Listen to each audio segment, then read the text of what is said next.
Guys, good Thursday morning. My name is Jerry Miller. Thank you kindly for joining us. This, the Virginia Wedding and Event Showcase, where we spotlight the amazing vendors in this wedding community, a community that has galvanized and come together like no other due to this thing we call COVID-19. Judah Wickhauer is our director.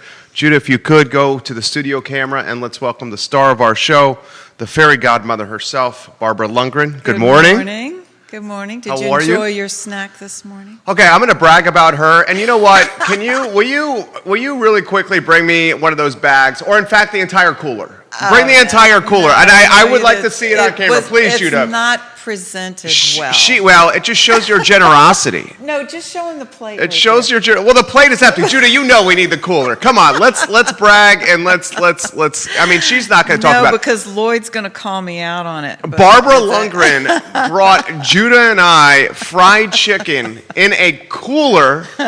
The only person that's unhappy here is Liza the dog because she can't have any. Poor Liza. Here's the cooler. All right, how do you want to present this? Are you on me here? We're going to embarrass Barbara a little bit here. The cooler is amazing, by the way. Yeah, I really like the cooler. That came from my fair days. The Virginia Association of Fairs gave me that. Here's the cooler. That's had a lot of mileage on it. 1 bag of fried chicken. 2 bags of fried chicken. 2 bags of fried chicken. One for each of you. One for each of us, courtesy of Barbara Lundgren. Judah's over there licking his chops like the Cheshire Cat. Liza, look at Liza. Poor Liza. Oh, she greeted me even more warmly this morning. Liza is the I Love SIBO mascot. She's a rescue from Caring for Creatures, probably the best dog I've ever met in my life, including my dogs. And she's giving us the sad eyes, Barbara. I know, she needs a treat. Yeah. How are you, my friend? I'm good. Yeah. I got up a little extra early to do that this morning, and wanted it hot for you. Did you hear that, Judah? She woke up this morning to make us fried chicken. I mean, now my kitchen's a little messy, but you're an amazing human being. Amazing human being. I love this lady. Oh man, how are we going to focus with this smell coming over here to me? It's amazing. Good in here. Yeah. How about the show? Oh well, first of all, I'm really a little disappointed we didn't get to do our Virginia show today. I know. But she's a Hokie, I'm a Wahoo. The game was supposed to be on Saturday. We're a Hokie family. Hokie family. I didn't go there. But but all my sons did, and we were going to just really play that up. But we will we will do that yet because I'm ready for you. Okay. I'm ready for you. Maybe December 12th we have it. That was a tough decision. Yeah. I'm proud of our coaches, though. I think they handled it well. They got together and had a good conversation, and I think they handled it well. Yeah, and I agree. I think we could take some notes from those guys. They're 2 great guys. Yes. They are 2 great guys. I feel fortunate, and I know more the UVA side than the Virginia Tech side, but with Tony Bennett and Bronco and your coach, Justin Fuente, I mean, God-fearing class people. Yes, definitely. So I think we need to take some notes from that leadership. Amen. Mm-hmm. Everywhere. And that camaraderie. Let's do that. Love it. So I would like to point out to you that I also brought you a box of tissues. A box of tissues. Because you've been having a few tearful shows here lately. And I don't know if today will be, but we'll see. There's something about this, Barbara, and you see this with the fabulous weddings you do. There is something that happens when a lot of people are looking at you, or like, you know what I'm saying? And then like the emotions just like rush. You could be like, and my wife, I often say this, my wife says, Jerry, you got to be a little bit more sensitive or a little bit more vulnerable. Think you are. You hide it sometimes, but I think you're pretty sensitive. But don't you see it come out? Question for you. Sure. Question for you. We talk about call your mom. Yeah. Do you remember did you have a mother-son dance? Oh, we did. Yeah. Cotillion. Cotillion was the song? Yeah. Okay. No, well, Cotillion is the... What was the song? What's the event? Oh, you're talking about my wedding. At your wedding, did you have a mother-son dance? Gosh, we did. And in fact, Lauren, if you're watching, my wife, can you remind me of the song for the mother-son dance? It was kind of a soupy song, sensitive, soupy kind of song. Yeah. So I had the soupy songs for the first 2 sons, but the third son, no way I was going to have a soupy song. Okay.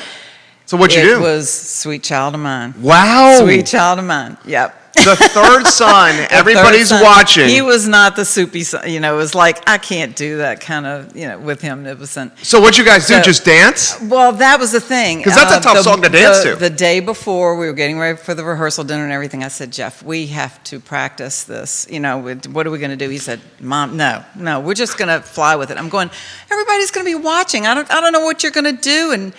And I said, no, we have to practice it. Nope, just go with it. And so after my rosé, I guess I was okay. And he went out on the dance floor. Our dear friend Derek Tobler, one of our favorite DJs, he announces us, and I go out on the dance floor, and Jeff goes out looking so sharp, and he starts air guitar. And I just went, okay. I started air guitar, and we just went with it. It was fun. It was great. Oh, man. So all three a memorable weddings. Moment. She has 3 boys, guys, and obviously she's the best wedding planner in the business. So of the 3 weddings, were they very different, very similar? They were all very different. Yeah? How so? Yeah. So,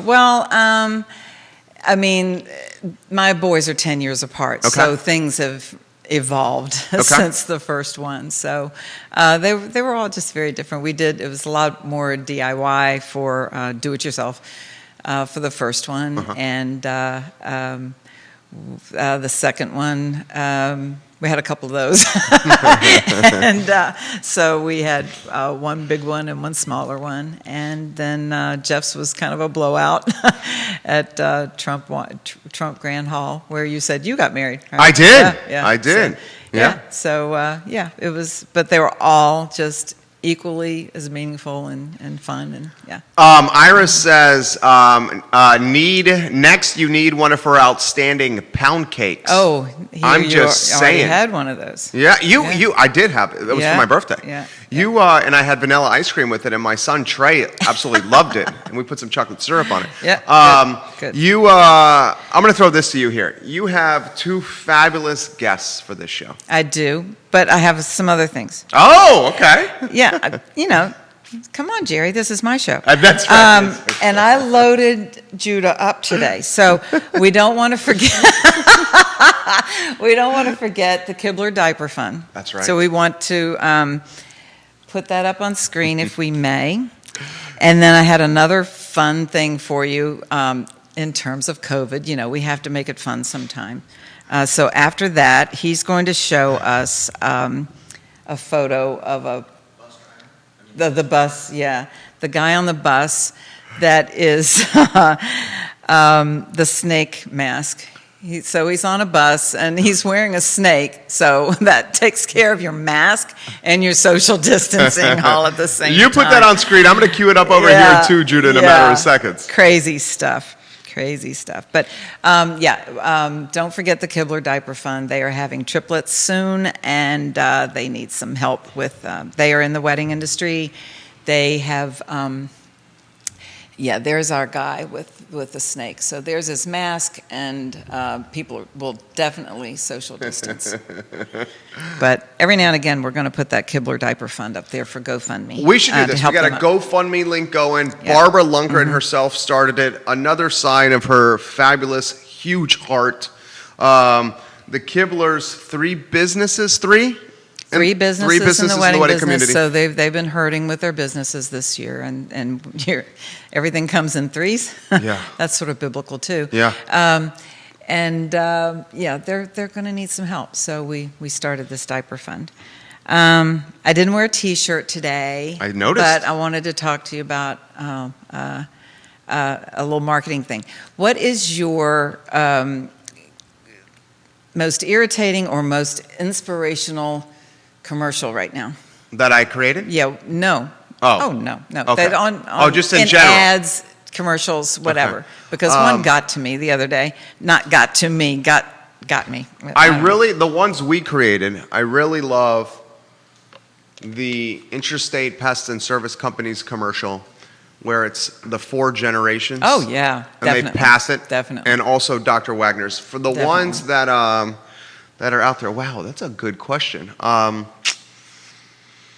Which one got to you as I think about that? Well, no, I thought it was kind of crazy stupid, but a paper plate commercial. A paper plate commercial got to you. It got, a couple of nights ago.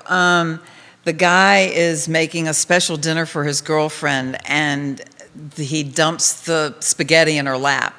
And like, if you're going to make a good impression, use our paper plates. Well, why was he using paper plates if it's in the first place right. for a special date? I was going, they need some help with their marketing, right, Jim? Yes. Okay. And this was genius. My kids asked me why I had this on the refrigerator. Okay. But Kevin it's because you think Kevin Costner's a good-looking guy. Is that why it's on the refrigerator? He's on AARP. Yeah, you see it, Judah? He's on the front of AARP. Yeah. So this makes old ladies happy, okay? So I thought that was genius. You are not an old lady. I get the AARP. I get their magazine. Anyway, I thought that was genius. So my kid's going, why do you have Kevin Costner on the fridge, Mom? Because it makes me happy. Well, when you look at that picture, I mean, the dude, you could tell is a movie star, right? I mean, look at that picture. I know. I thought that was genius. Right. So the paper plate company needs them. I saw the next one. I saw that. I just happened to have this. I saw it. I just happened to have this. So my granddaughter, who was on your show. Yes. She was awesome. Committed to George Mason. That's right. And she will be playing softball at George Mason. We'll maybe get her back for you.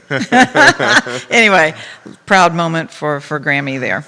And we had, was it her assistant coach? And Megan Washburn? Yes. Okay. Yes, her coach, one of her coaches. We her spoke dad off is air. her coach. Right, I knew Dad was the head coach. Yes, and they've coached all of them have coached her over the years. We spoke off air, Megan and I, and she said your granddaughter is the real deal. She is. The real deal. And that's praise coming from Megan Washburn. She's smart too. Yeah? She's not just an athlete. Wow. She's a brain. Okay. Yes. A catch waiting to happen. And maybe you're going to be doing her wedding one day. That she is sweet and wonderful. Have you done a grandkid's wedding? You mean mine? No. Yeah. No. She's the oldest. She's the oldest. Okay, Yeah. gotcha. I'm not that old, Jerry. I'm sorry. I said you were young. She's going to college. I didn't know she was the oldest, Barb. She's the oldest. Heather Rittiner is watching. This, I think, is that Lloyd's wife? She goes, yes. I want to sign up for the pound cake challenge. I'm coming for you, Barbara. Okay, we're going to talk about another challenge later when Lloyd comes on. But we had an update from Christelle. So Christelle was on last week from CNO. Yes. And she had 2 weddings this past weekend that went very well. One was 28 guests at a private home. And everyone was, for the most part, was wearing masks. And that went very well for her. And then she had 128 at a venue here, and it went very well. Not so much mask wearing, but everyone was happy, and the staff did theirs. But the guests, maybe a quarter, were wearing masks for the whole time. But it all went very well. Good. They were very happy to be back in the groove, Those are the two biggest, the biggest ones since COVID that we know of, right? No, I think there have been a few. Cindy will tell us what they've been doing. Okay. Yeah. Okay. So let's bring on Cindy. Okay. Yeah. Judah Wickhauer, I'm going to reach out to the intelligent and beautiful Cindy Schornberg of Keswick Vineyards. And then I'm going to pass this computer over. I've crowded us up. To the fairy godmother. We have Cindy on the line. Judah, give me the green light to get her in. And Cindy, if we can get that camera turned on so we can see you. We're very much looking forward to seeing you. Keswick Vineyards, one of our absolute favorites that we enjoy going to. And you just tap it maybe on screen right there and click activate for us. Cindy, do we also have a photo that we can put on screen for her? All right, let me turn this around now. And she does need to turn it on, but we have a photo, Barb, that we can use in the meantime. Okay. So Great. we're live. This show's yours. Okay, Cindy, how are you? Do we have you? Yeah, we have her. Ask her again. Okay, Cindy, are you there? I'm here. Okay, there you are. We're still trying to get your camera on. That's okay. We got that going on. Okay, great. Yeah. You and Al. Yeah. That's And a great Hal. photo. There you are. Hey. And all of your beautiful photos in the background. Yeah, so everyone knows those are Cindy's photos. She takes photos of every wedding herself in addition to the photographer. So that's always special. So how are you? I'm good. How are you? Good. We're good. Tell us what's been happening, tasting room and weddings. Catch us all up since you were with us last. Well, weddings, we started back up in July. So to give an update, we have done 7 now. Ooh, yeah. And we have 10 more to go the rest of this season. So we normally do 50 weddings a year. So this year it's 17. So you can see how COVID has affected it. But the weddings that have gone forward have been successful. Couples have been thrilled. Guests have been happy. All the vendors are doing an amazing job adjusting to our new protocols.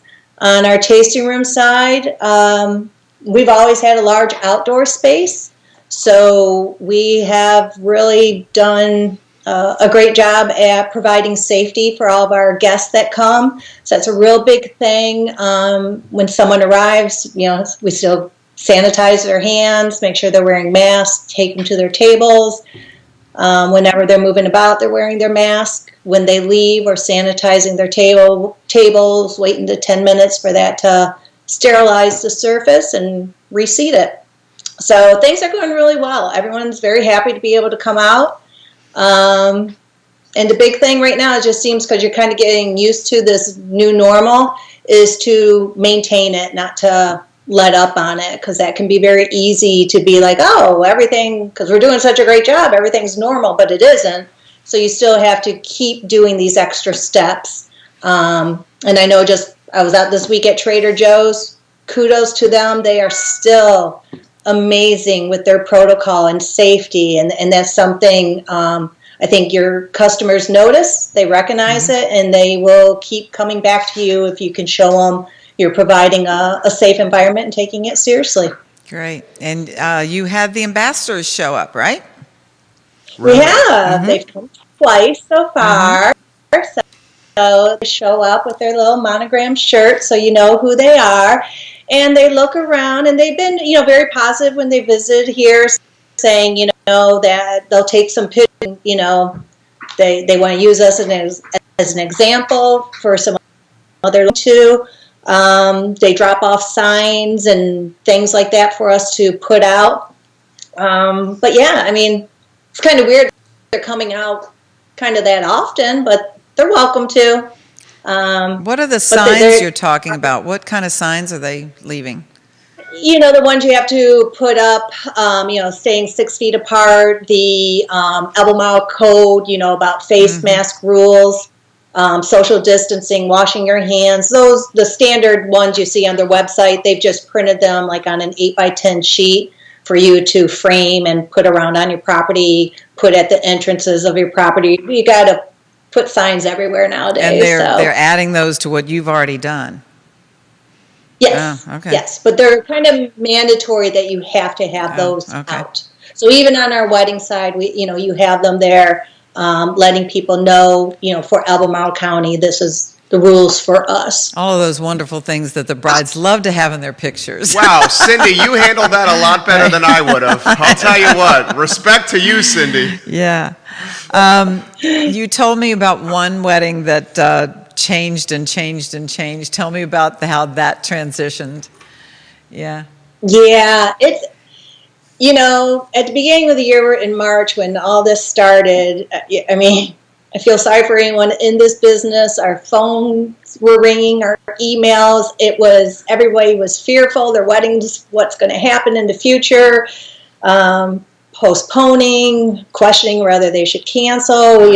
What's COVID? What's my wedding going to look like? And it was just panic everywhere. Now, here we are, September now. Kind of know now how to do it, got some under your belt, and we had this one couple that originally was to get married in Jamaica, and they couldn't because of COVID. So that was their first, can't go to Jamaica for their destination wedding. So then they started trying to go in along the East Coast. They were thinking Florida Georgia, South Carolina, North Carolina, and they finally found like another venue on the East Coast to do their wedding, and then it got canceled again because of restrictions. So then they kept moving up the East Coast, finally to Virginia, and they reached out to us, and I think it was only like a month out. And because of things being rescheduled, we had some dates available. They were able to do their wedding here. So again, third's a charm. And they had an amazing wedding here. Their guests, everyone was just so thankful that they still could do their wedding. And it was their original wedding date. Oh, wow. So they still were able to keep that. It just was not where they thought they would get married. They had never been to this area of Virginia. We sold them on the area. They love it. They never knew about Virginia wines. I mean, it was great. We got a amazing email right away from the couple, just saying they were so thankful that we could empathize with what they were going through and found a solution for them and pretty much took all the worry away from them and gave them their dream wedding. And they came here 2 days after their wedding to our tasting room. They showed up. They joined our wine club. They're coming back in November to stay at Wintergreen. They want to see the fall colors. So you got a repeat customer to Charlottesville, to this area. And they'll probably come every year for their anniversary, and for their guests too. They never knew Charlottesville and wine. So it's been really, really positive, even dealing with COVID, rescheduling and everything like that, that people that do go forward with their weddings are just thankful that they were able to still do their wedding. Where are they Can from? I throw something to her? Sure. And this is, see, she's really smart. What she's Yeah. doing is she's outlining how it's impacting the region, this industry. Right, and she's also, you said you're sharing this with our Board of Supervisors. Thank you. Yes, she's already done that. Okay. Yeah. It's Where are they important for them from to see again? that. Where are they from? Well, part of the family was Connecticut, and the other one was Florida. So no See? connection Yeah. here. So Right. that's where they were kind of going up the East Coast. You're right. It until they was found not a state UVA, that would- alumna coming. It was, yeah. So, Yeah. your question, you had it. Oh, no, I was yeah. highlighting how Yeah. the industry impacts the region Yeah. positively. So how did you've already been to tell us about how you've approached the County Board of Supervisors with that information. Well, it was originally when we were limited on the gatherings, it really put everybody in this industry in a dilemma, because I saw with our tasting room how we could do it. We can provide a safe environment for people. I mean, you see them, I don't know if you watched the Country Music Awards last night. Right. I mean, they found a way of doing it. They found a way to do it. Mm-hmm. People are finding a way. So give us that option. We don't want to screw it up. Nobody wants to be known as a hot spot. No one wants a bad reputation. It's our business. I mean, this is my livelihood. So we're going to do it correctly and probably go to extreme other people wouldn't do. But being a business, you're going to make sure you're checking everything off to do it right. So they were gracious enough to give weddings a special category that we could do events of more than 50 people. But you had to provide the social distancing and stuff like that. But at least they opened that door where it's like, okay, you want an opportunity? We're giving it to you. Don't blow it. And so getting feedback, and I got feedback, other emails from people that have come to our tasting room. They're high-risk people. And that's what's nice, is you got these people sending us emails, sending us cards, thank you notes that appreciate the safety and all that we did to ensure the safety of their guests and still pulled off an elegant and beautiful event or a wonderful day at a tasting room. So I applaud the Board of Supervisors for allowing us that opportunity, and I think it's important for them to see it's working. I haven't heard of any bad cases or anybody getting sick, knock on wood. So it's important for them to get the positive feedback, so they know they did the right thing. Because I'm sure it's no one knows what we're dealing with, so you hope you make the right decisions. And we're seeing now as time goes by that it's working. We're doing it. And it's just what I see as a venue with our vendors, all of the different things they're doing. I mean, catering, you see buffet lines, but you see it being handled so differently from different caterers. So some have tissue gloves that every guest is putting on as they go through that line, and then they have a trash can to take them off. Another one, you have the catering serving at the buffet line, so no one else is touching the utensils. DJs, you have them, some are totally, screened in with their acrylic shields way back from the dance floor. Others are putting 2 tables in front of them to keep further away from that dance floor. Using apps to do requests for songs. So at bars, again, shields are up, having people stand back. Pre-pour drinks for people to grab then. Just everyone's finding their way of doing it, but it's working. So there isn't, I wouldn't say, one correct way of doing things. And as I see more and more, you got more knowledge to pull from. So as we go forward with more and more weddings, now you can start giving your couples advice. Where back in March, we were like, I don't know what to tell them. Where now it's like, okay, this is what we're doing. I love what I'm seeing at the end of the night. I've had a couple weddings now at the very end, instead of doing like a sparkler and stuff, they are doing sort of like their first dance again at the end of the night. So they're the only ones on the dance floor, and it's their moment with everyone applauding them from a distance versus the usual everybody on the dance floor, arms around each other, going nuts. So it's nice to see how that's changing. I'm not seeing sparklers and departures as often, which is nice. They're always a scary thing to deal with. So maybe they will just go away because of COVID. But people are finding other ways of doing it. And so it's kind of positive. Good. This is all good news. Yeah. This is all great news. So what's the next step? I mean, what is the next step here then, Cindy? I mean, we're having success. We're managing it well. What is the next step for the industry here?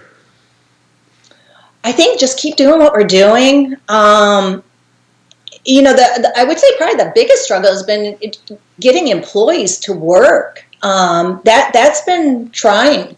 So a lot of people are still hesitant. I think with the vaccine coming out, that will help, but it's going to obviously take a while to get everyone vaccinated.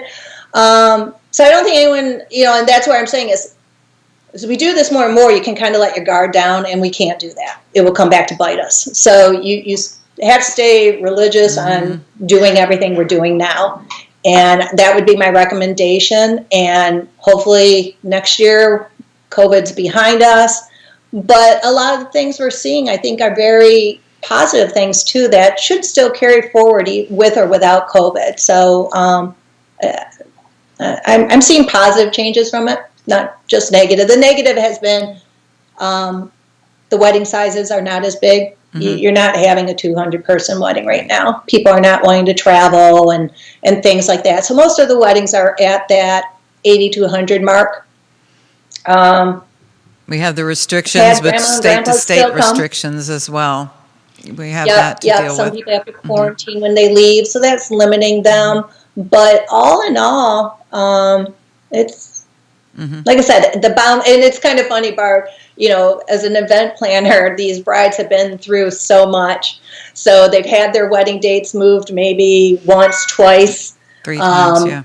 And so some of these weddings coming up in October are ones that have already had to move twice. So this is like their 3rd date. They've had emotional roller coaster. So we're kind of at that stage now where you're doing the final walkthrough. It's kind of funny walking with them. Normally I'd walk through, as their notebooks and pictures and everything they've dreamed of for the wedding. Right now they're pretty much ripping that apart and like, look, I don't care. Just do my wedding. Tell me when to show up. Right. And they're done with it. Let's just have some fun. Right. Have that wedding day and relax. So it's kind of nice as taking over as like their day of coordinator that, they're trusting you and they just want to get married now. They've been through enough. So we're doing that, making them happy. That's right. That's what we're all about, making them happy. Comments coming in for Cindy. Please. Vicky and Mark from Latois Catering are watching, and she says, I absolutely love, Vicky does, Cindy and Keswick Vineyards, and she also said, we are very pleased at Latois Catering to be catering 3 weddings this weekend. Wow. Yeah, so That's congratulations, big. Latois Catering. Yeah. We have Grace watching saying Keswick Vineyards is the absolute best. We took our family there this past weekend, and they are doing it the right way. I have anxiety due to COVID as a mom, but when we got there, we realized that we could have fun and our kids could have fun, and it was a nice breather for us through all this mess that's going on. So that's positive for you as well, Cindy. A lot of people giving you some props. Throw this question to you, Cindy. Do we think, do we see at all those numbers expanding so more guests could come to the weddings, or is this just a wait and see play to a vaccine? I mean, can we use this positivity to open the gateway for more guests, do you think? You know, I think you get into larger gatherings, it might be a little harder to enforce maybe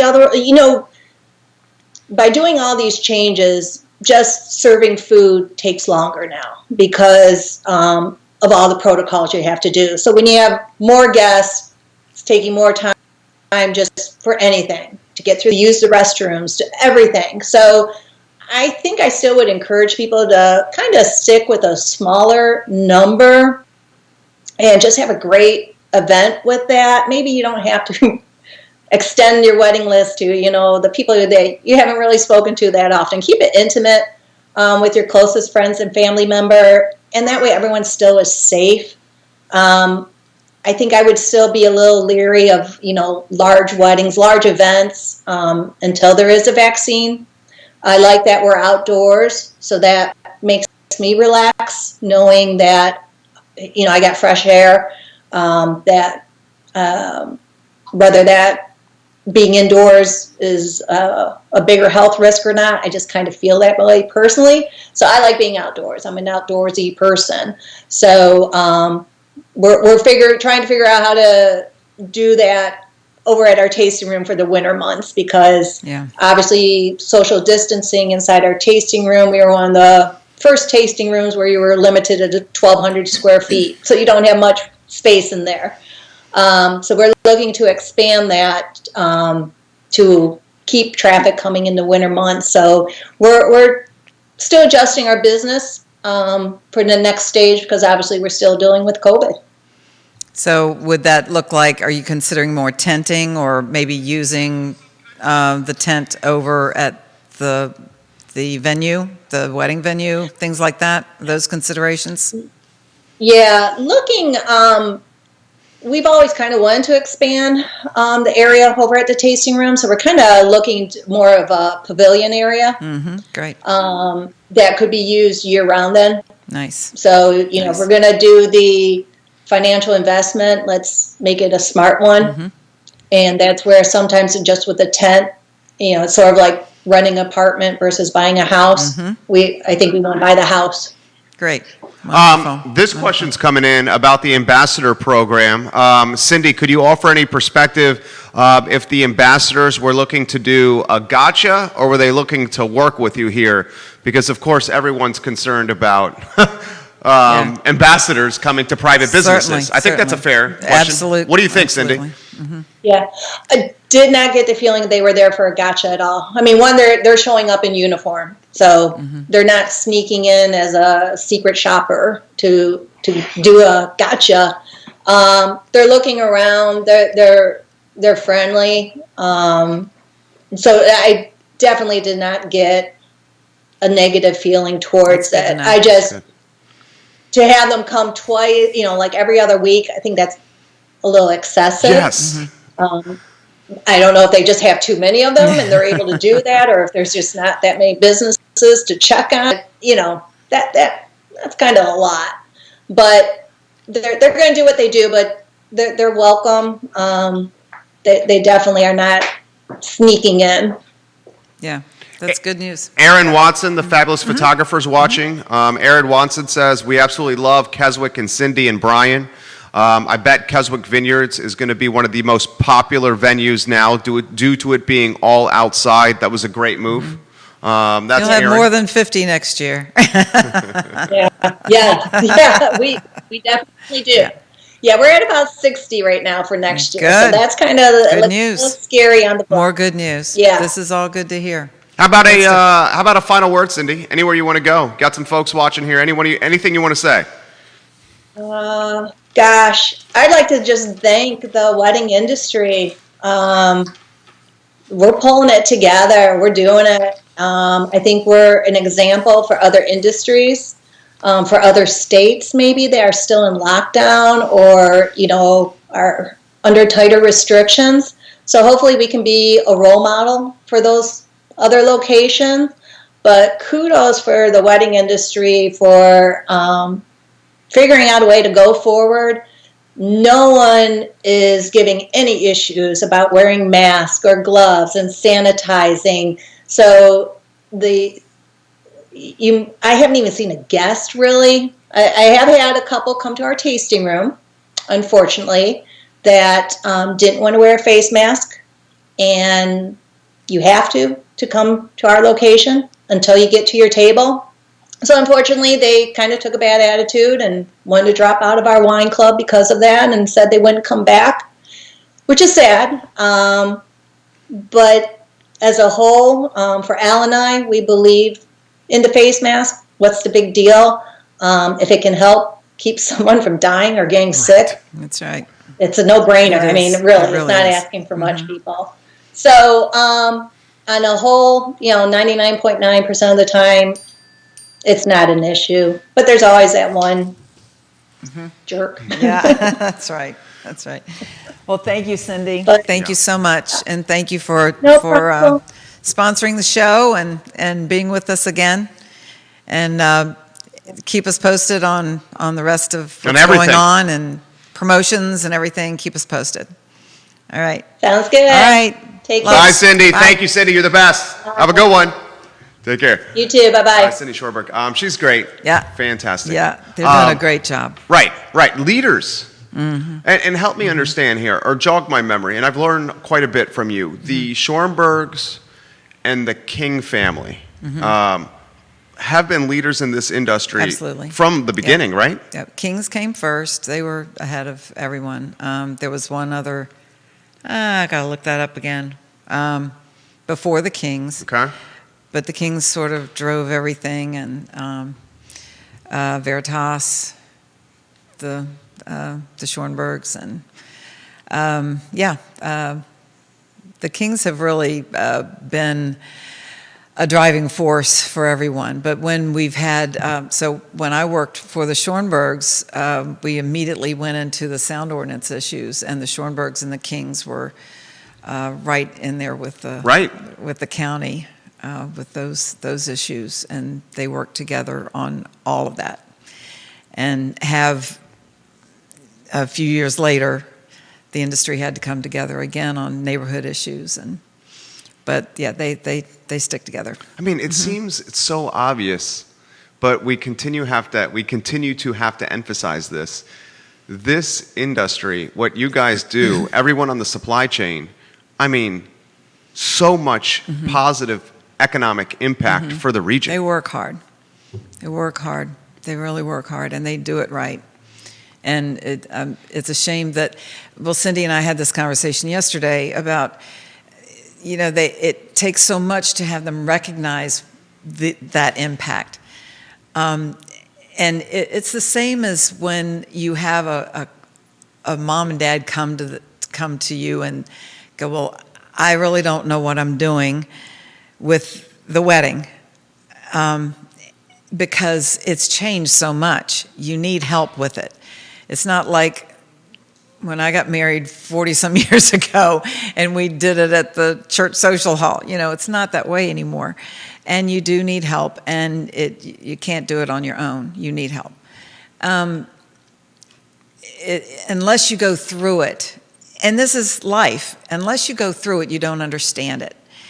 And you have to explain that experience to the Board of Supervisors, the City Council, whatever. You have to just explain these things to them because they haven't been through it with their daughter. They might have gone through it somewhat themselves, but it's been a while or whatever.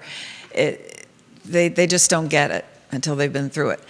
If some of our supervisors or City Council had their sons or daughters' weddings impacted this year, they'd be paying better attention. That's just the way it is. You're bringing your A game today. I mean, you were on point with the takes today. I like this Barbara Lundgren a lot. Should I reach out to Lloyd? Yes, please. Okay, I'm ringing Yes. Lloyd, Judah Wittkower. Very excited. Iris is watching. Iris is watching. Lloyd is on the line. We will go to you here in a matter of moments. Judah, I'm getting the green light from you. Lloyd, I'm going to turn this camera around so you can see Barbara Lundgren. If we can get you maybe positioned a little more center in the camera so we can see that handsome face of yours. Barbara Lundgren, Lloyd, on the line here on the Virginia Wedding and Event Showcase. Hello, Lloyd. Let's bring your camera down. Let's bring your camera down a little. We only see, there we go, a little bit. Oh, that's better. How are you? Good. Good. I'm Good. How are losing my you? voice today. I'm good. Thank you so much, dear. It's so good to see you and hear you. We want to hear all about you. So I'm going to give a little history of us. Lloyd and Heather booked their wedding with us 10 years ago. They just had their 10th anniversary. Congratulations. And Iris shared with Thank us, you. when Iris was on the show, Iris Luck is part of the Barb Wired team. Iris shared that that was her first wedding with us. So your wedding was her first. And anyway, tell us about Lloyd and Heather now. What's going on? You live where? And tell us your history and what's going on. Oh, wow. Well, we live in Warrington, Virginia, obviously, and been married now for 10 years, together for 12. I've got 2 children. Beautiful An children. 8-year-old boy and a 6-year-old girl, both in virtual learning right now, so we're definitely juggling that. We got out here to Warrington 3 years ago. We were in Fairfax before that. We actually met on eharmony.com. I get a lot of that. So cool.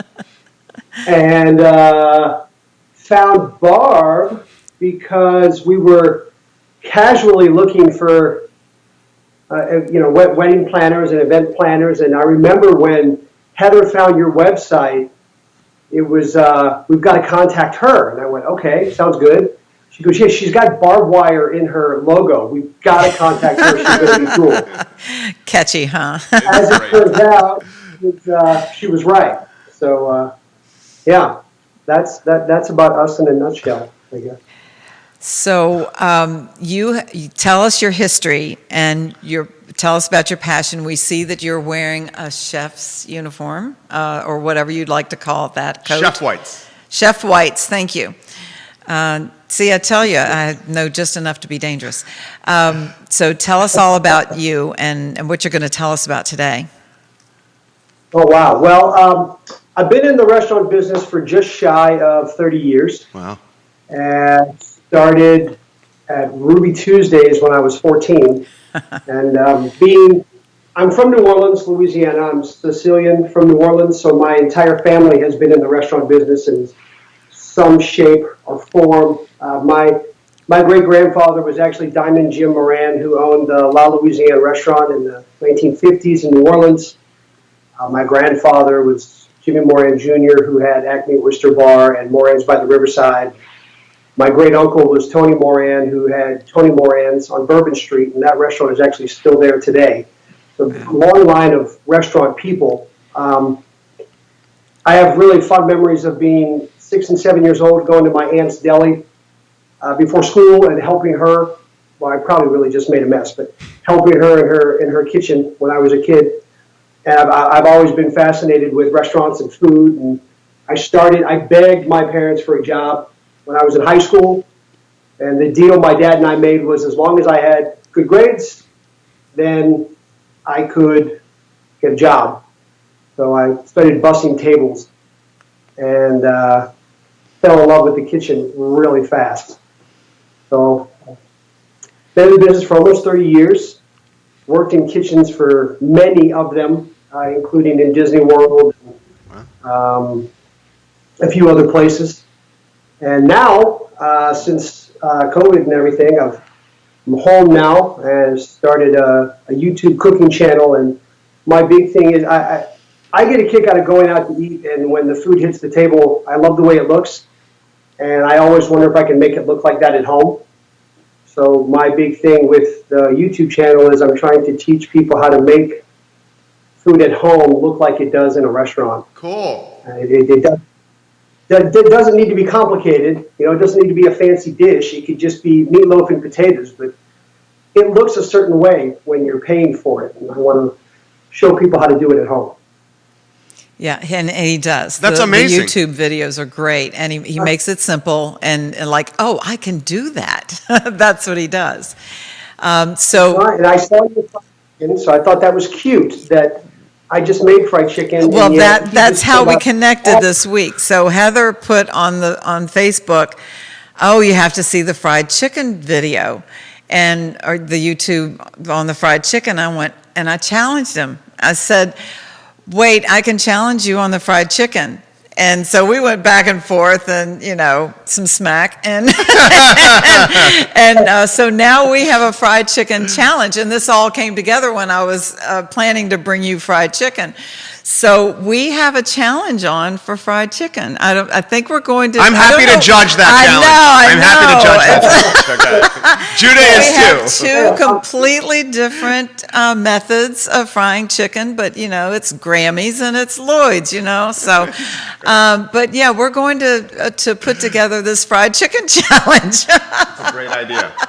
So yeah, we will need some judges. We have to figure out if it's going to be in my kitchen or his. And, there could be some mashed potatoes involved in that. I don't know. But we have to, we can make it a big family event. So, yeah, we're working on that. Yeah. I love it. So, Lloyd, I got a question for you. As a social media guy, advertising agency guy here, tell us about the YouTube channel. Yeah. How did it come about? Are you monetizing it? How many hours you put into it? I'm absolutely fascinated by this, Lloyd.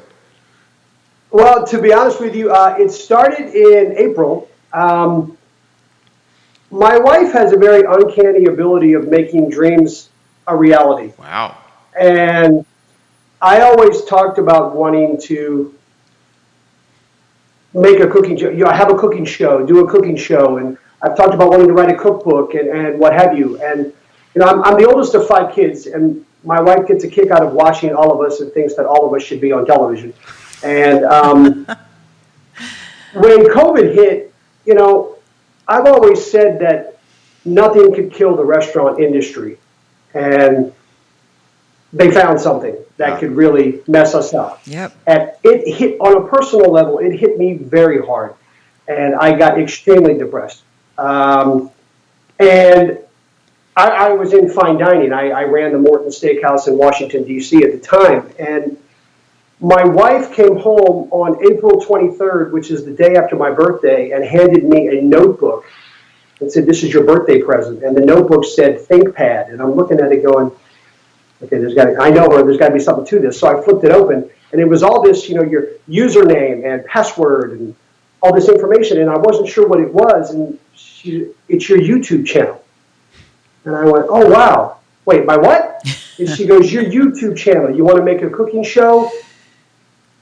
It's time to cook on television. Oh, that's awesome. And so I went on Facebook and said, would anybody be interested in watching if I was to cook on camera? And got a huge positive response. So that weekend, I made meatballs, and my wife filmed it on my phone. And it has now turned into, so many months later, granted, it's still very small. I'm still just starting. I've got 244 subscribers, and I was very excited about that. And I try to do 2 to 3 videos a week. During the week, I put out a quick tip, just a quick 3 to 5 minute video on a quick tip or idea or something that could help you in the kitchen. And then on the weekends, I make a full meal, whether it's someone's request or just what my wife and I crave eating that weekend, and I make a video out of it. I am not monetizing as of yet. I do hope to one day. But I love food. I get a kick out of food. I have absolutely no artistic ability whatsoever. I can't draw a straight line. But I can decorate a plate because I love to do it. And yeah, I think, when you make something to eat and it's really good, people enjoy it. But they see it before they taste it. And if you can get that excitement just out of their eyes before it hits their mouth, it makes it that much better. So you are an artist. I'm trying. I mean, he is an artist. Yes, you are. Yeah. You are. So we see how you grew your passion, and it is growing. You also have another event coming up here locally. Tell us about that. I do, yes. Mm-hmm. I'm very excited. Actually, I'm going to be at the Lafayette Inn in Standardsville on January 30th, doing a guest chef appearance. Alan Piles, he and his wife, the owners, are asking me and allowing me to come in and cook. So I'm going to cook dinner. It'll probably be 3 to 5 courses. We haven't exactly outlined the whole thing yet, so I'm still in the menu writing phase of it. I do know we both really want to do some beef Wellington, so that will definitely be on the menu. But Alan and I grew up next to them, so I've known him for well over 30 years. His daughter and I went to high school together, so we just finalized everything, and I'll be there on January 30th. I'm really excited about that.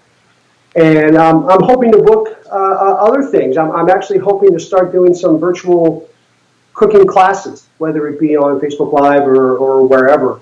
Just it doesn't need to be complicated. It can be simple, but I'd like to show people some basics on how to make things look better and more exciting, and involve everybody, involve the kids as much as possible. Both of my children have been in some videos. My son is 8 years old and already loves cooking.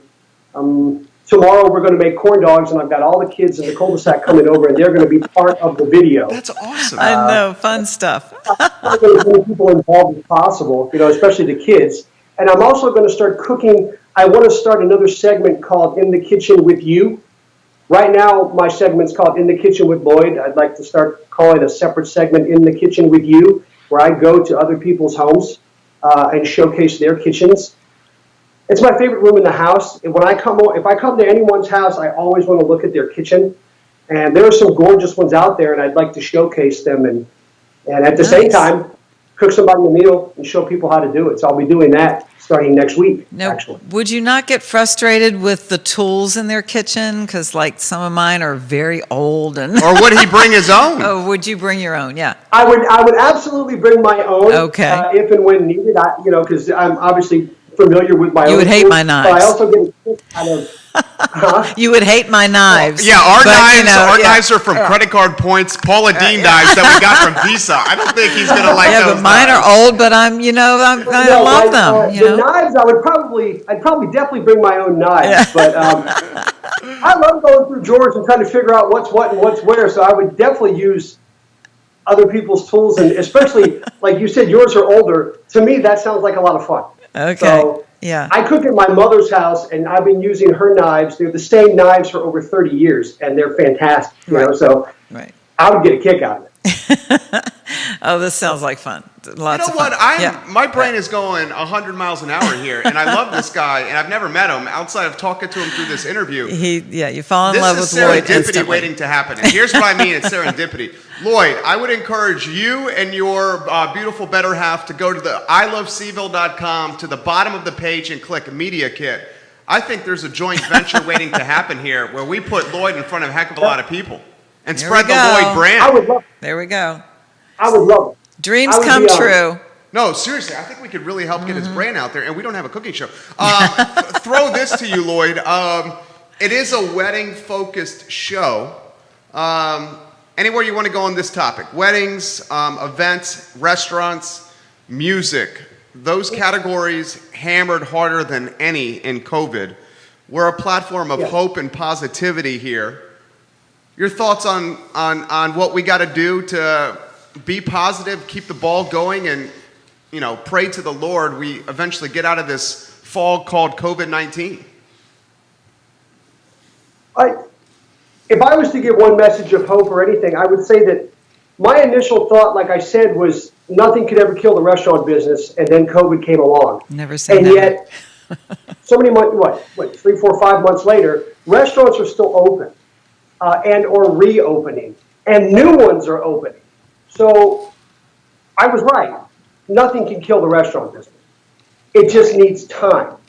And for the people that are still in the industry, my advice is do not give up. Get creative and realize that what you were doing, you can't do it now. You have to do something different. And for the people that are patronizing restaurants, if everybody could just remember, let's give them just a little bit of a break because they're doing the best they can at whatever it is. Eventually, it will go back to normal. And you see some great new ideas and new procedures that are happening, and a lot more. The hospitality is more genuine now than it probably ever has been. And all we have to do is just keep going with it and keep supporting it, because people got to eat, but it's fun to eat out. It's fun to let somebody else do it for you. And as far as when it comes to weddings and catering, and it's going to happen. It's going to continue to happen. We just need to adjust our thinking and be a little bit more accepting. I love this guy. Amen. He's got a way with words and a way with in the kitchen. Yeah, and the shows are fun. He makes them fun. Really? I'm gonna check him He's out. a fun guy. Yeah. What's your favorite stuff to make in the kitchen? And of course, as a guy who enjoys a libation or two, how are you washing those down, Lloyd?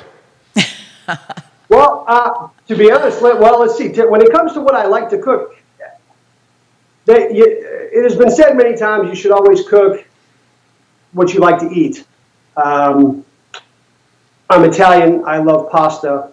So anything with pasta and rice are things that I gravitate towards.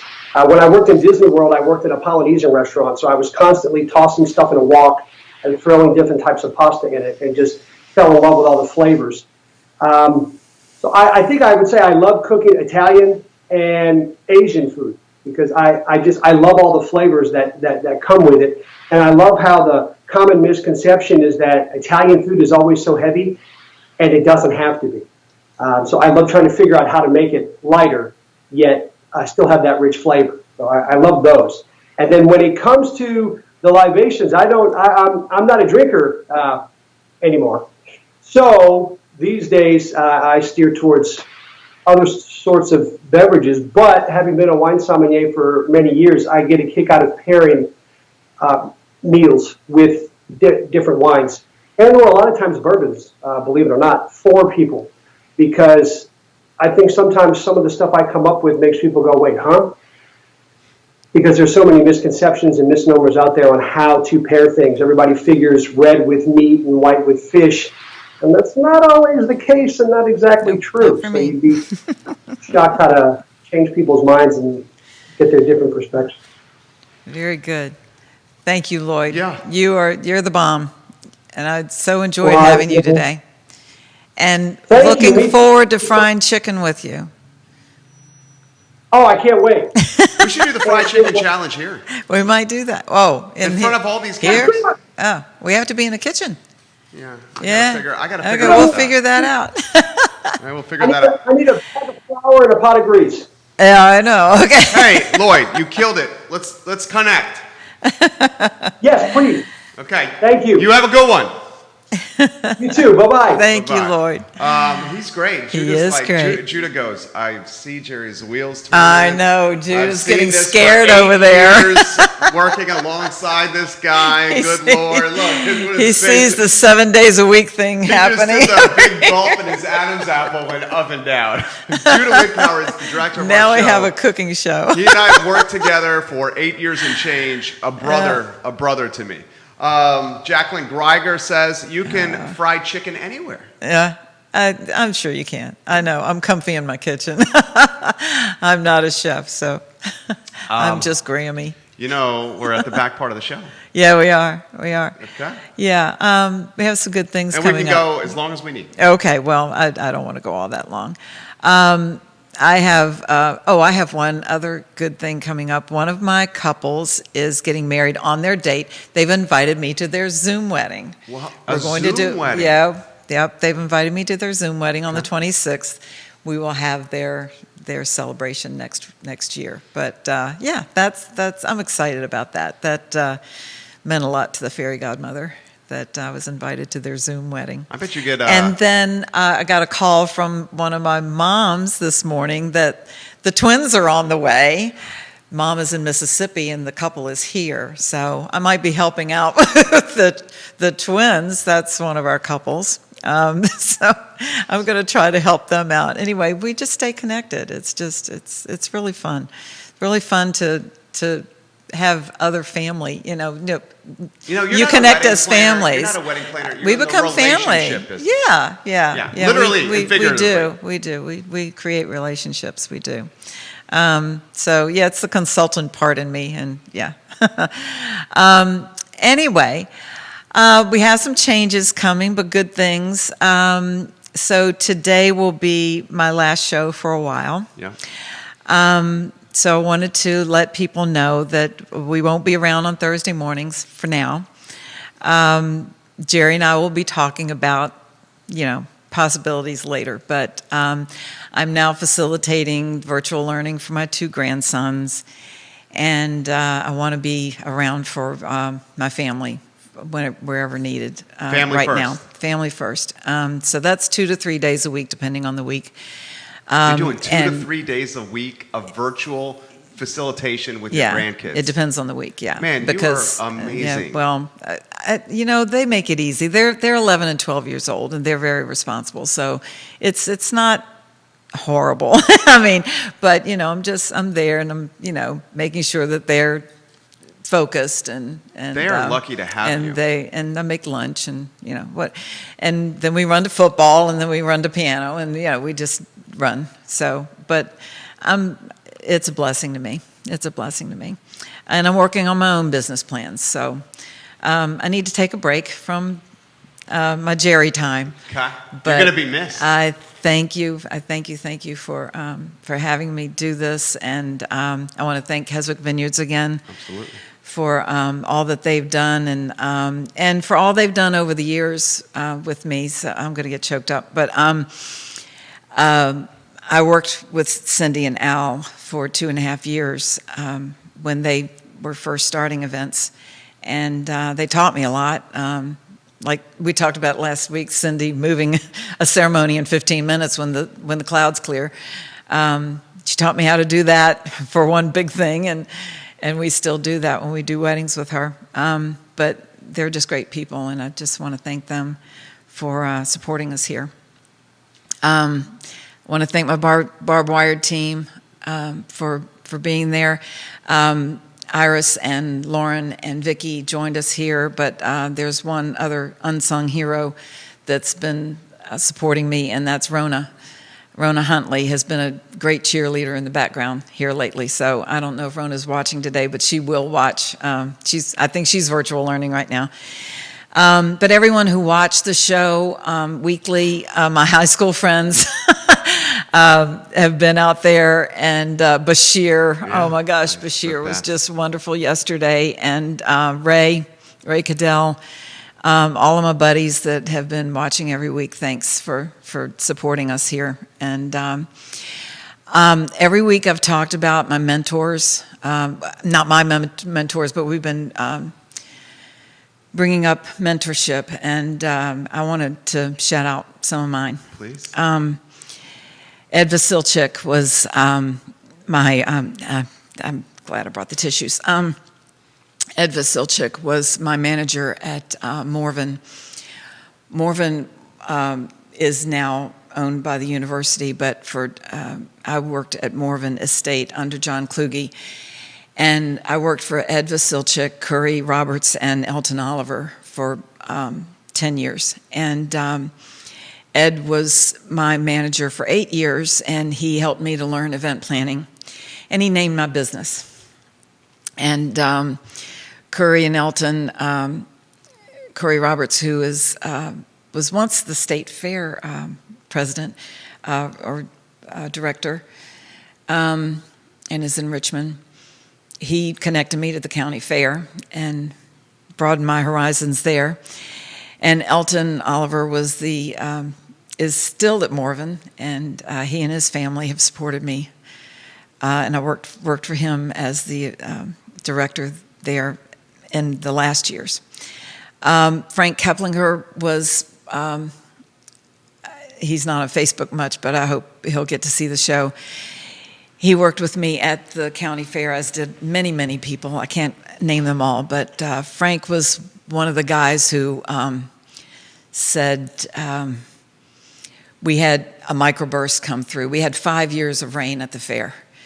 And on the last year that we had rain, we had a microburst come through, and it leveled most of the fairgrounds.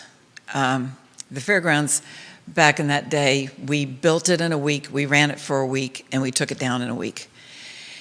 And it was a tent city, and that's what we built for 3 weeks. And a microburst came through on Thursday, and we would shut down on Sunday. And it leveled it. I knew people were dead. I mean, I just knew. And I was giving up. I was at the end of my rope after 5 years of rain. And no one was severely hurt. There was one gal who went to the hospital with a concussion, and everyone else was safe. I said, okay, let's wrap it up. We're done. We're done for this week. Frank said, nope.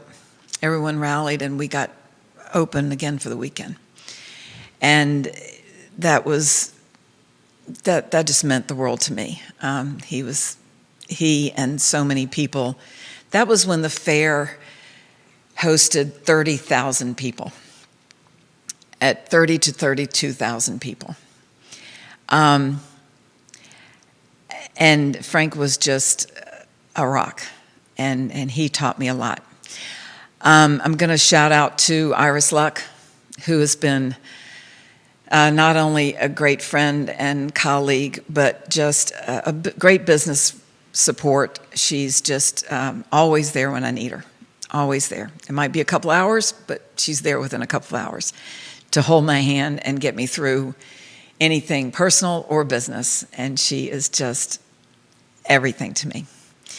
And my family. I'm first going to talk about my mom and dad, and I know I'll lose it. They gave me my work ethic, and my dad was a salesman, and he taught me how to fry chicken. So those are my mentors. My family supports me, and we're all over the place, and we don't get together as often as we should, but those are the people who, and there are many, many more. We don't have time. I just want to share with you a little bit more about what COVID has done, because we have all been through a lot, and I just want to share with you where I am and have been. We've talked a little bit. March 16th is my birthday, and March 16th is when everything was shutting down. Years ago, 3:16 became more meaningful to me in that, you know the verse, John 3:16. And I took that verse, that is John 3:16, for God so loved the world that he gave his only son, that whosoever believed in him would have everlasting life. I took that as God so loved Barbara, because that's my birthday. Well, I encourage everyone to put your name in that verse. And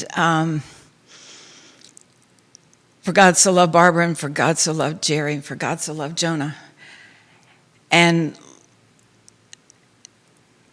on March 16th of this year, everything started, everything was okay. We thought it was okay. And it's been falling apart ever since. But we have found strength, and I found strength in that verse, and I found time. I found special time for my family, and I found special time that God gave me to find him. And I have been studying, and I have been reading, and I have been finding, oh gosh, on Sunday morning I could watch 3 different church services online. 3 different cultures, 3 different meanings, and just learn so much more about him. And God has promises that he's not going to break. God never breaks his promises. Are you familiar with Corrie ten Boom? No. Corrie ten Boom was first a Dutch Christian watchmaker. She and her family, Casper ten Boom and her sister, they helped the Jews, many Jews, escape from the Nazis during the Holocaust, and they housed them in their home. And later she became a Christian writer. And anyone who knows me on Facebook knows that I put positive things on my Facebook. So many times I will quote her.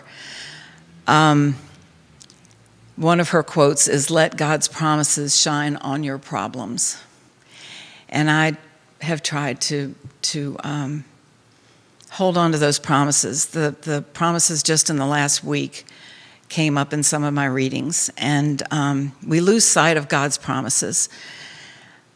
I read and learned that there are more than 4,700 promises in the Bible just from God. Now, there are other promises in the Bible, but just from God, there are 4,700. And he does not break those promises.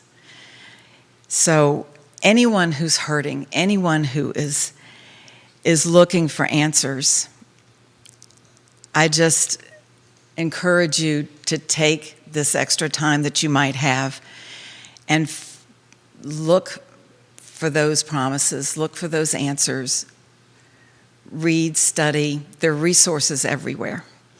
Jay Shetty is another who is, are you familiar with Jay Shetty? No. He's an inspirational speaker. He was a monk, and now he's just written a book. He has relationship guidance. He's on Instagram. I encourage everyone to look him up. He has business advice. There's something on Instagram every day. He goes live. I've been reading Max Lucado. I've been reading, and I hear a sermon every morning from Rick Warren. For ladies who like to hear ladies, there's Lisa Tykehurst, who's been through a lot, and she has made it her focus to help other ladies. But no matter what we're struggling with, and if we need help, I just ask you to seek that help and look for those resources. Judah, there's one film that I gave you, and I'll preface this with, in the news, we used to hear a lot about school shootings and church shootings and everything, and now we hear more about COVID and our civil unrest. But this film came to me yesterday about a church shooting, a recent church shooting, and it didn't hit the news. But I wanted to share it today, if you'd show that. Do you have that video, Judah? Mm-hmm. This white van came towards me, did a U-turn, jumped the pavement, and broke in the 2 front doors of the church. He had gotten inside the narthex, put 10 gallons of gasoline on the floor, set it on fire, and came out. And I was face to face with him like this. And he jumped into his car and off he sped. I called 911, and thank God they rounded him up within 20 minutes. I knew there would be a lot of police and a lot of it, but when I arrived then I found out that the FBI had got involved in the situation, so it was a crime scene. I'm not trying to be funny. I didn't have any thoughts. I was just aware of what was happening in front of me, that we had been attacked, bombed. Nobody at all was hurt, thank God. Nobody. My parishioners, for the most part, are mature people like myself. And so, oh my God, the church is on fire. And who could have done this? Evil never attacks evil. So the church is something very good. So I take the attack on the church as a sign that we're doing the right thing here. At the moment we're cleaning up. We have some extraordinary artwork. Most of the Bible is on the Old and New Testament. Some way or other is on the walls of the church. A lot of those got severely damaged. And so we're going to replace all the artwork. We had relics on display on the walls. And ironically, it was one of the few things that didn't burn. The relics are still here of St. Therese and Blessed Elizabeth of the Trinity and John of the Cross. Well, the good Lord always works miracles. Certain things in life show us again that we're not in charge. The Lord is in charge. And these are the moments where we have to realize there's a greater power than we are. As lovely as this church is, it's a building. It can be replaced. The whole message of the gospel is redemption, forgiveness. If we don't have forgiveness in our hearts, then what are we filling our hearts with today? And it's very important, if we're called to be Christ-like, then we must be forgiving. If you're afraid of the attack, I don't know, our view of history is a bit different from other people. We kind of say, Christ has died, Christ has risen, and then Christ will come again. We're living between the is risen and the will come again. At the moment, all of us are apprehensive about many things. But I think, it's like the disciples in the boat in the middle of a storm. They wake Jesus up and say, aren't you concerned about our safety? What shall we do? And Jesus' response is, don't you have faith? I'd like you to say the Fatima Prayer, the one that says, "O my Jesus, forgive us our sins, save us from the fires of hell. Lead all souls to heaven, especially those in most need of thy mercy." Because God wants everybody to be saved. Do we hear God? Are we listening? And the question today is, where is the good news? The good news is in the gospel. The good news is Jesus Christ. And unless we hear the good news, then we are lost.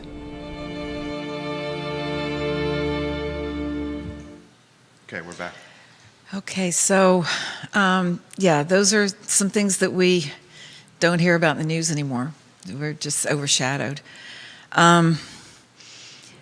Other resources, there's a channel that we probably skip over a lot on TV, that's TBN. But like any other channel, you might find some resources there. It's easy, it's free. You can pick and choose your programming just like TV. They're going to try to sell you something just like TV, And there are lots of speakers there that I don't care for, so I skip over. But there are some that have really impacted me right now. Their everyday struggles. Just love your loved ones like you've never had before, because you don't know what tomorrow's going to bring. I encourage people to reach out to a friend. We've been in this for so many months, and you think the people are okay, and they might not be okay. Reach out to a neighbor you don't know. The road's just not getting easier for some people. And you asked Bashir yesterday about how did he make his marriage so tight? How did he make his marriage work? And what did he say? What was his answer? He blew me away with that answer. Yeah. But we can't lose sight and take our loved ones for granted. You court your spouse. You need to still keep courting. Have your date nights. Take them flowers. Take them chocolates. Whatever they like. But my parents were married for 68 years. And I would have people call me and say, I just saw your mom and dad on the sidewalk, and they were holding hands. And they were in their 70s, As long as they could walk together, they were holding hands. And until Mom got into a wheelchair. And they they passed away 11 weeks of each other. It was like mom went and Dad said, "Woman, you're coming with me." And those are our goals. We have goals. We have lots of goals. We have business goals. But those are our goals. But fair and honest communication with your loved ones, listening intently. And I'm not a great example, okay? I'm not a great marriage example, but I've seen and I've experienced what works. And if you're disillusioned in a relationship, if you're disillusioned in your job or with your kids or whatever, just, try to listen, try to feel what they're feeling. And disillusioned in marriage, the greatest thing I've ever heard is the grass may look greener on the other side, but the grass is greener where you water it. And that's in any relationship and your job, everywhere. It's where you put your effort. Marie Curie also said, "Understand more, fear less." And I try to take that with me as well. But make your plans, book the flight, make the trip. It might be a road trip this year, but and don't blink. We hit on that last week. My little boy is going to be 33 on Saturday. Your little boy is 2.5. 2.5. But don't blink. They grow up so fast. And call your mom. So thank you, Jerry, for doing this. And I don't know if you want to go into comments today. I do. Yeah, okay. I do. Beth Hyder, best wishes to you, Barbara. Your grandkids are lucky to have you facilitating their learning. You will be missed. Vicky from Latois, you are such a blessing to me and this community. Thank you for who you are. Olivia Branch, what a blessing you are to all of us. Heather Rittner, God is good, Barb. You got this. He's got the rest. God's got this. Iris Luck, this is amazing, Barbara Lundgren. Thank you, my sweet friend. I love you bunches. There's more. You are loved here, everywhere. You're an amazing person. Thank you, Jerry. And you are as well. Thank you for keeping our community together in this platform. I've enjoyed getting to know you in this industry. And I know that you guys have been hit so hard, and you've shared, personal details of how it's impacted your business, which we will not share here. But I believe through the vulnerability and you just took us into your soul and your heart. And if you're willing to do that in front of a lot of people, there's no doubt that you would go to the wall for your brides and their families. And I know that's why you're successful. And I know when we get on the other side of this, it's going to be an explosion for you. And you're going to look back on 2020 and be like, this is the year that tested our faith and tested our soul and created so much anxiety for all of us. But we got through it, and if we can get through 2020, we can get through anything. Absolutely. Amen. Just keep looking up. Yeah. Just keep looking up. Look for the right things. Look in the right directions.